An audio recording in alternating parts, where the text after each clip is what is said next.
Hi friends, so in this video today I wanted to explain how I went about starting YouTube with the gear that I already have, because I know how daunting it can be to start to share anything on YouTube, and one of those factors that could hold you back is feeling like you don't have everything you need to even create or edit the videos. So I'm going to explain today how I went about it and how I'm using mostly everything I already own. So let's get into it. So the first thing is knowing what gear to use. So the gear that I have to create these videos, even for the one that you're watching right now, is my iPhone 13 Pro. I also bought a secondhand tripod for very cheap, and I ordered a very inexpensive lavalier mic just to get me started, the one that I've got hooked up on my shirt right here.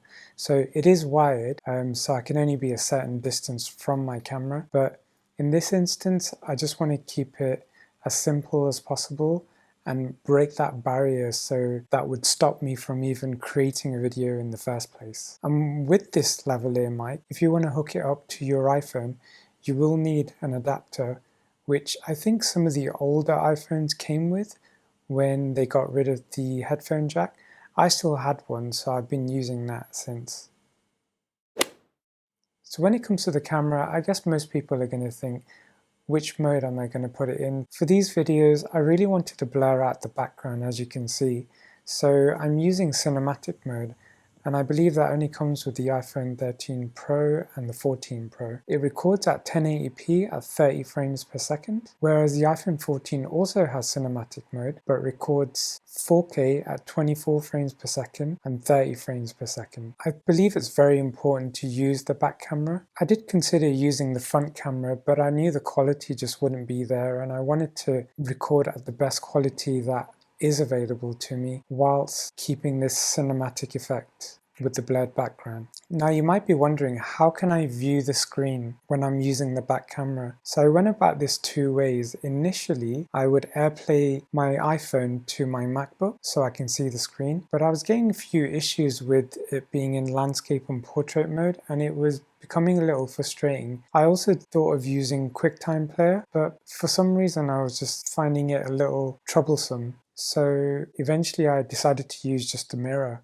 I had a spare mirror in my home just lying around, so what I do is I prop it up behind the camera or in the front of the camera screen, and this way I can see the reflection of my iPhone screen on the mirror. And it also serves as a secondary purpose of just checking myself before I go onto camera.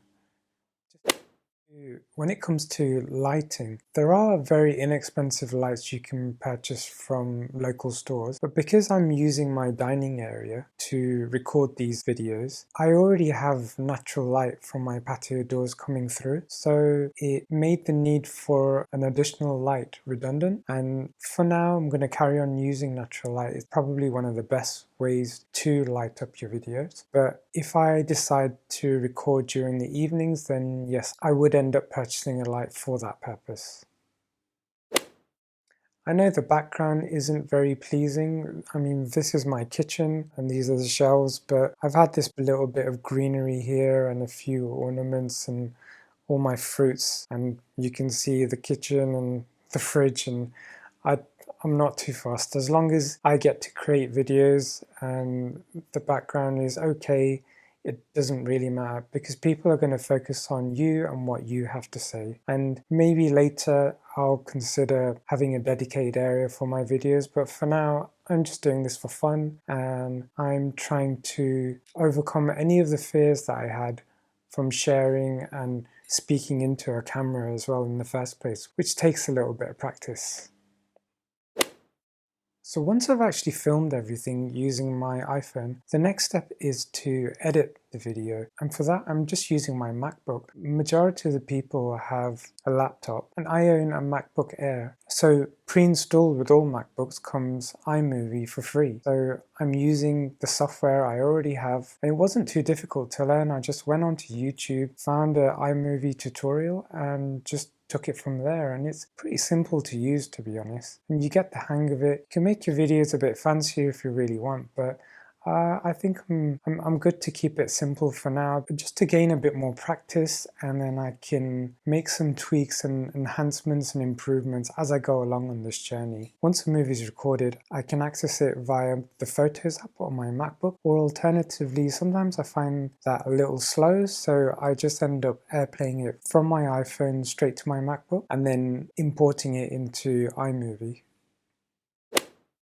So some of the pros of this simple basic setup of what I already have is it's accessible to the majority of people. Most people have mobile phones, they have laptops, and to purchase a tripod and a mic, it doesn't cost much. For instance, I bought secondhand, and I believe I bought this off Amazon a couple of years ago for other reasons, but I've ended up using it for these YouTube videos. It's very easy to set up because I'm just using what I already have with a couple of little extras. And absolutely anyone can do this. The only reason people don't make videos is if they don't feel good in themselves. There isn't anything valuable that they can share with the world. But everyone's been through different life experiences and learnt different things, which is valuable for a younger generation, sometimes for an older generation or people of your age. So don't ever think you're not good enough to make YouTube videos. Anyone and everyone is. You just have to get over that fear and take action and make the video. And as you keep practicing, you'll get better and better at it. I'm